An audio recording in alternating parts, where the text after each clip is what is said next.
Murcielago. Plus, in a moment of madness, we pit the fastest Bentley ever against the lightweight Lotus Elise. And we find out how you can have this much fun in a couple of old car auction bangers.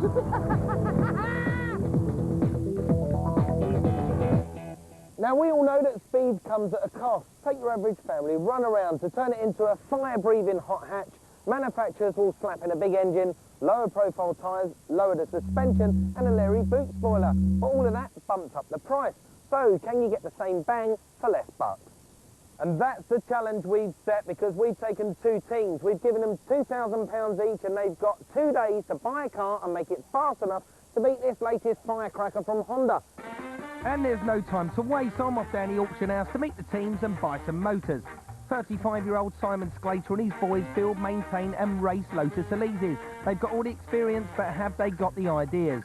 The other team are from Max Power magazine. 24-year-old team captain Andy Mills heads this bunch of writers and mechanics who are as bold and brash as their articles. With their imagination and enthusiasm, they talk the talk, but do they have the practical expertise to pull it off? Right then, lads, seen anything you like out there? There's 1 or 2 cars here that have got some potential for the test. What do you mean by potential? We found Sierras, which are going to be quite good for us. They're rear-wheel drive, very easy to get hold of tuning parts for. That's one option. The other car we found is a 2-litre ASCAR. Again, it's easy to get performance parts for that car. Tunable, those two cars, Absolutely. aren't they? So you can play About them a lot.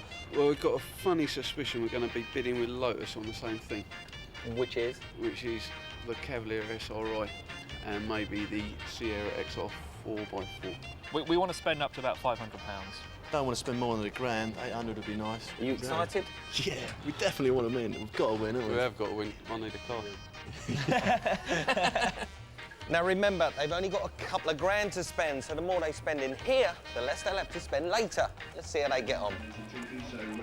Please get yourself in the bidding mode. We didn't have to wait too long for the Max Power boys to start the bidding. On the 234 1990 on an H registration, this was the Cavalier SRI. Insensible bid goodbye. £100 is sold. 150 I bid in the doorway. 200 at 50 here. 200 for the verse. 250 now at 275 there. 275 may go to 3 now. 350, 375. 400 pound is here. Are there any further bids at 400? Sir, thank you very much for your bid. If I could trouble you for your name in the rostrum, that'd be more than appreciated. We'll put them back out of the way. We'll press on One bid, and you're in. Fantastic. Come on, what are you going to do to it? Touring car styling, mate. Big aluminium rear wing, cheeky race graphics, slammed on the deck, motorsport wheels. We're going to sort suspension as well. We do a bit on the brakes, maybe. These boys are going to do the business under the hood as well. So the Max Power team bought their car for £400, and with the auction commission, title indemnity and VAT, that brought their total to £440. Right, the pressure's off the Max Power boys because they bought their car, but the pressure's really on the Lotus Motorsport boys. As the car they wanted arrived, would they get as much of a bargain? V6, 2.9, 4x4, 25, 125, 150. 200 minutes back to the original bidder. 225 in going once, 225 in going twice, 250 I bid to the verse, 260 I bid in £10 bids. Are there any further bids at 260?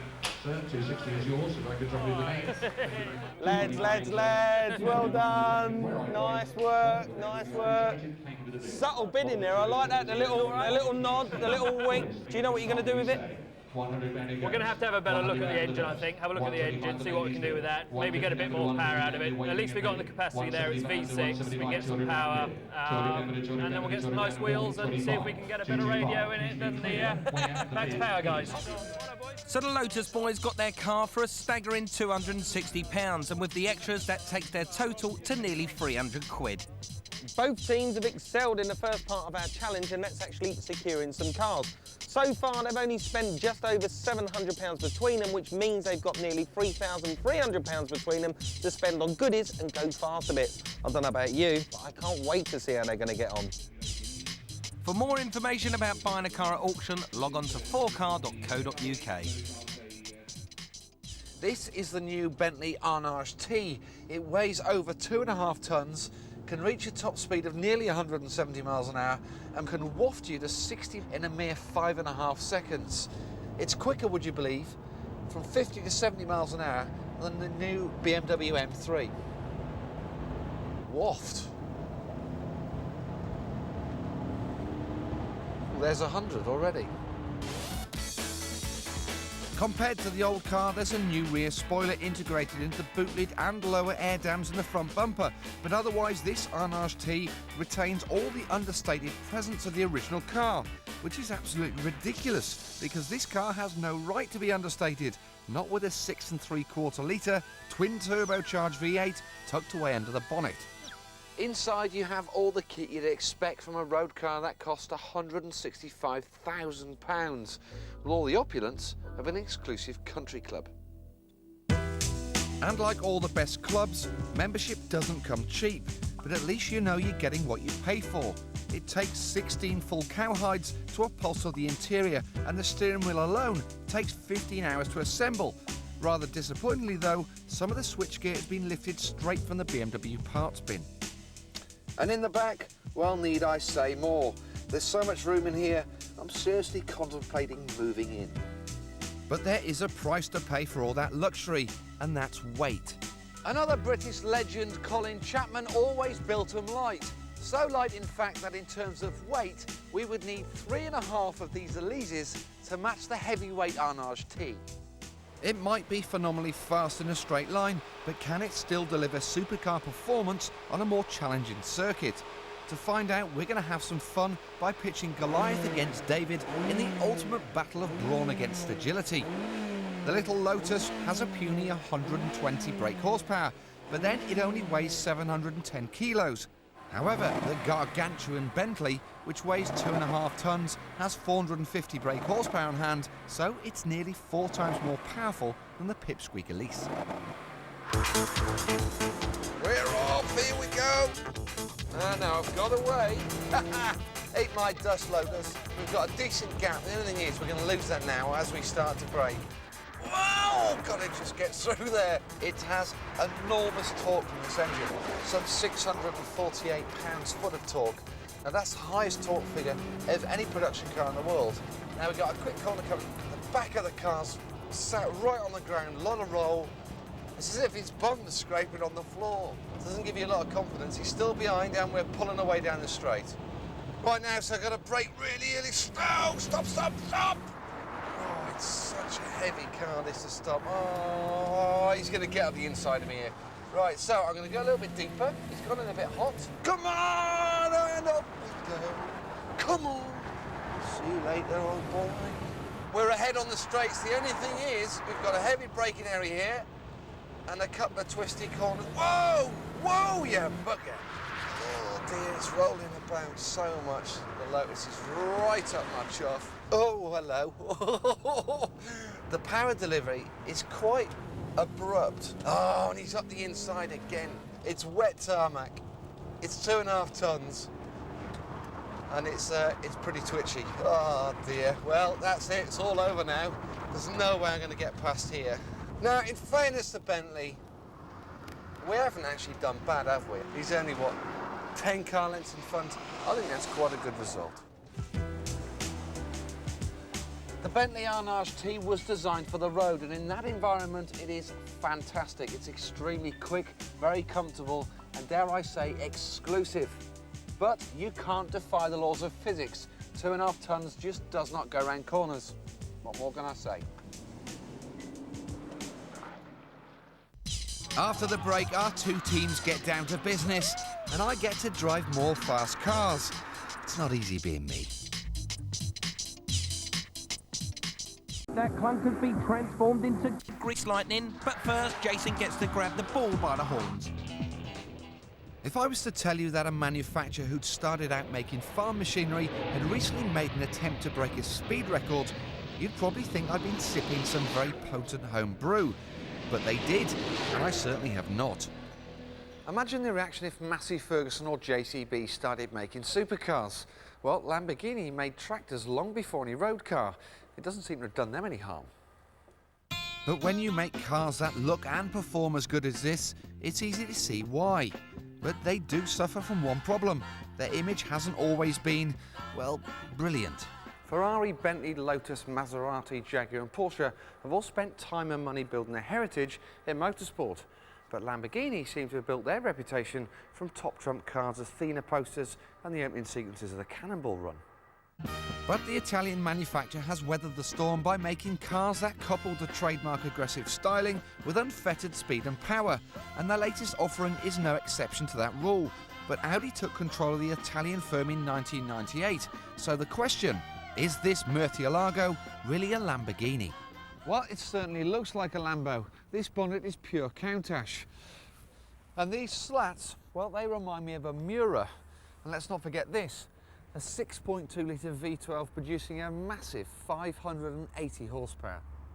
It's still got the trademark scissor doors, so far it's looking pretty good. Still a bitch to get in though, but the most important thing, let's see what the old girl sounds like. That's the ticket.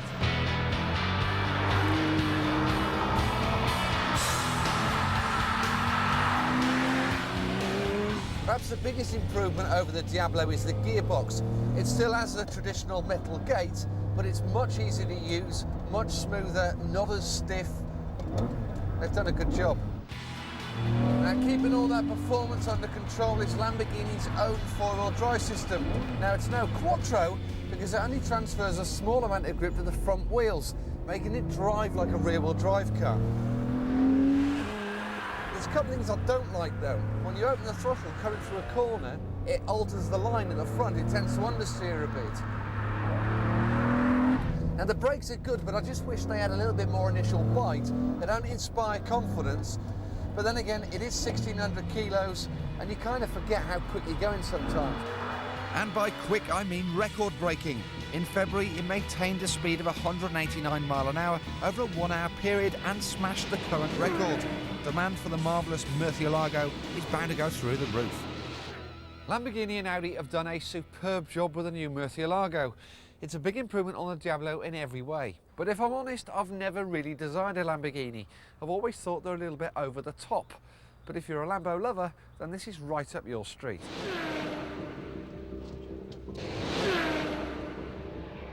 For more information about the history of Lamborghini, log on to 4car.co.uk. Now, to see if you can get supercar performance on a budget, we've challenged two teams from Lotus Motorsport and Max Power magazine to use £2 to buy a car and make it go as fast as possible. They bought the cars and they've already spent one day getting the parts and tools together. So you bought an exhaust system, some tyres, some wheels. Yeah. Any other things you're going to do to the car? We'll get some decent stiff springs, so when it's going around the bends, the body won't be rolling around and stuff. It'll be nicely squat on the floor. Nice spoiler on the back for aerodynamics, of course. Yes. More downforce on the rear wheels. And yeah, we're going to make it as light as possible, but still keep it fairly luxurious. And you've got enough money left in your budget? Yeah, we've got loads left, and for some V's at the end of it as well. We're not going to do too much to the engine. We're going to help it breathe a bit better with a new air induction kit and a better exhaust, and then we will look at the handling. Because I noticed you've got some different wheels and tyres. Can that improve handling, just that? The tyres are worth a heck of a lot of time, certainly, and those are good tyres. We've got some springs and dampers for the car, and we will optimise those springs and dampers to suit the driving style of our driver for this circuit. Right, the teams have everything they need. They've got 2 days to get the cars ready. Are you ready, lads?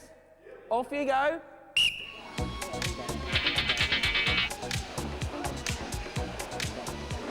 Don't need the heating system anymore. Right, now, the Lotus Motorsport philosophy is to get the car as lightweight as possible. So what they plan to do is to start with the original car, which is about 1,200 kilograms, and they want to strip out as much of that as possible. If they get it right, they'll be able to knock at least 200 kilograms off of this, giving them a car of about a metric ton. Now, if you think I weigh about 85 kilograms, they hope to get nearly 3 times my weight out of this car, which will definitely give them a power to weight advantage. Now, the Max Power boys are going for a similar approach by stripping all the weight out of the car, but they are concentrating more on the engine. At the moment, their car revs up to about 6,000 RPM. But what they bought is a high lift cam and a power valve. The power valve pumps more fuel into the engine. Now, coupled with the high lift cam, that will increase the horsepower at the top end and as such give them a car that will rev up to 7,000 RPM. But more importantly, it will give them some mid-range punch, and that's what they're after. The Max Power boys start by opening up the inlet and exhaust manifold, which will make the car breathe easier, thus giving it more power and more speed, which is, after all, exactly what they need. It is looking good. Yeah, Have you heard any noises from over there? Yes, we've heard a little bit of noises. And have you heard anything that's worrying you? No, not really. You should be worried, Andrew. The Lotus boys are storming ahead. In terms of engine, they're sticking with what they got, but to help it along a bit, they're getting rid of a few unnecessary luxuries. The power steering pump's going to rob us of power, especially in the 0-6 test. So you're just going to draw that extra horsepower back? Exactly. Back over in the Max Power camp, things are starting to go wrong. Their engine's still in bits, and they've now discovered that they've got a broken engine mount. We're missing basically this end piece with another hole which should be holding the engine in the car. We were very concerned that that wasn't going to do the business on the day and that the engine was going to drop and that would have been game over. But we've got another one coming up tonight for the breakers, so that's game on with that. They might be confident, but that's cost them a lot of time, and as day one comes to a close, they're now a long way behind the Lotus team.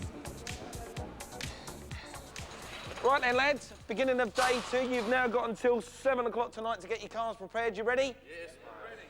Off you go. Max Power have still got a lot of work to do, but over in Camp Lotus, the job's nearly done. Simon, excited? I just heard the engine turn over. Is it just about to fire up? Yeah, we just primed it, filled it up with fresh oil. Danny, try it. Well, hey, run! Meanwhile, back at Max Power, the engine's now rebuilt, but...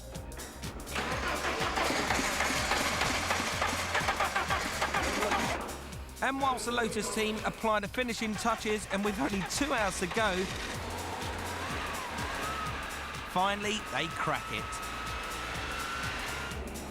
The teams have lowered the cars and stiffened the ride with new springs and dampers, which should make them handle better around the bends. They've stripped out all but the essentials in a desperate bid to lose weight. And for the final touch, spoilers and stickers have turned them from Retmobiles into thoroughbred racers. Well, almost.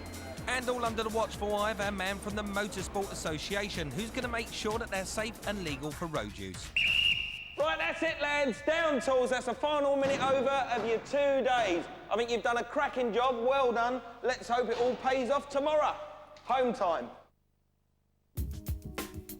The cars are now ready to join in battle, and to drive them, Jason will be joined by fellow driver Kelvin Burt. Amanda Stretton will be aiding and abetting in a Honda Civic Type R, which will act as a benchmark for the other 2. The cars may look very different now, but let's not forget that 3 days ago they looked like this. Auction house clunkers, bought for only a few £100. So have our teams managed to transform our pair of scrappers into lean, mean racing machines on a budget of only £2 grand? Well, the boys will be hoping so. Earlier they toss a coin to determine who will drive which car, and now they're just praying that they pick the right one. Right then, lads, reveal your cars. On the left, Jason, is Max Power with the Cavalier, and on the right we have Lotus Kelvin with the Sierra. Let's start with this one. Did they get it right in the first place, buying a Ford Sierra? I just don't think it has the same sort of appeal, that of a boy racer mobile. I think the problem is I've never liked them. Kelvin, how about you? Yeah, she sits well. It looks a good bit of She kit. sits well. Jason? It's all right, isn't it? It's not my cup of tea. So are you proud then, Kelvin? That's the bottom line. I'm looking forward to this. I think Kelvin is going to be proud driving this round. Well, keep that car in your head as I move you on to Mr. Plato's steed. My Chariot. It looks mint. Well, I actually think, I mean, as a desirable car for the sort of boy racer thing, this is actually more desirable than the Ford. Kelvin? Prefer the more restrained view of mine. Of your executive Sierra. Jason, you're quite proud of this? I'm going for big bad boy stuff. Right, it's time for you three to vote on what car you most desire. So go and stand by the car of your choice, please. 2 against 1, so there you have it. Max Power have just eked out in front in the first test, desirability. Let's see what they do on the track. Right, time for test 2, our straight line acceleration test. All 3 cars are going to make a mad dash down this 1/4 mile. I can't wait to see who's going to come first. In fact, I'm going to get down the other end to get the reactions from the team members. This test will show how our 2 stripped out racers compare to a modern hot hatch that's at least 10 years their junior. Amanda's in the middle in the hottest hatch available, the Civic Type R. We've got Kelvin in his 4x4 £300 lump of Sierra, and I'm here in this Cavalier SRI. I'm not sure whether or not we're going to be able to beat Amanda, but I think we could give Kelvin a bit of a run for the money. Let's get ready. Come on! And we're away. Oh no, Kelvin's off, he's got a better start. Oh no, and Amanda's crushed me. Come on! come on! Oh, Kelvin's made an absolute blinder. We've got her, she missed the gear. Now she's got me with the extra power. Look at them go! Oh no! And poor old Jason. Oh. We just haven't got enough puff in the old girl. Congratulations. Congratulations. Come on, be happy about it. You just won a race. Well done. That's fantastic. Right, test 3, and our decider, it's no good having all that power if it only goes in a straight line. You want your car to be able to go round corners. So we've devised a very tricky handling circuit. Both cars are going to do 2 laps, and the team that win gets to keep the car. So the pressure is really on. I know that Kelvin's feeling quite smug having just won the straight line speed test, but I really think that Jason and the Vauxhall are going to have the legs on him here. It's really tight and really narrow, and I just have a feeling that that Vauxhall is going to handle the corners a little bit better. In the Honda, of course, I'm just going to be their benchmark, and I know that those two have got a little bit of a score to settle, so I think I'm going to keep well out of their way. 3, 2, 1. The race is on! We're off and we're in the lead. And where's the corner? Jason's in the lead. Honda's tight on the outside. And Amanda's gone. Where's Amanda gone? Go on, Jay! I'll get you through here. Come on! Come on! Another hairpin. It's really close. And I'm close to him now. He's blocking the inside. Oh, we're all over the place. We've got to be really careful here. Come on, you little beauty. Are we going to get a whack up the bum? Colin! Looking for Amanda. She's catching us up. Oh, I'm never going to keep up with them. Come on. Back into the hairpin for the second time. I'm just taking a little hit of the bum there. Come on, it's the final corner! Come on, Looking for the inside again, see if I can go around the outside. Yeah! Second, not bad. Yes! There you go! Right, let's get you all in. What a race, that was so exciting.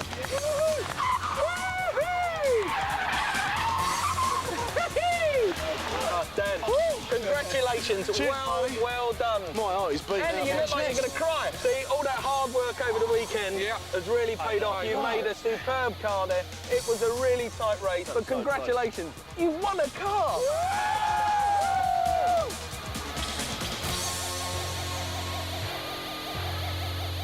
Take one old wreck and £2,000 and just look at the fun you can have. It's fair to say both of our teams have done a remarkable job. Commiserations to our losers, the Lotus Motorsport boys.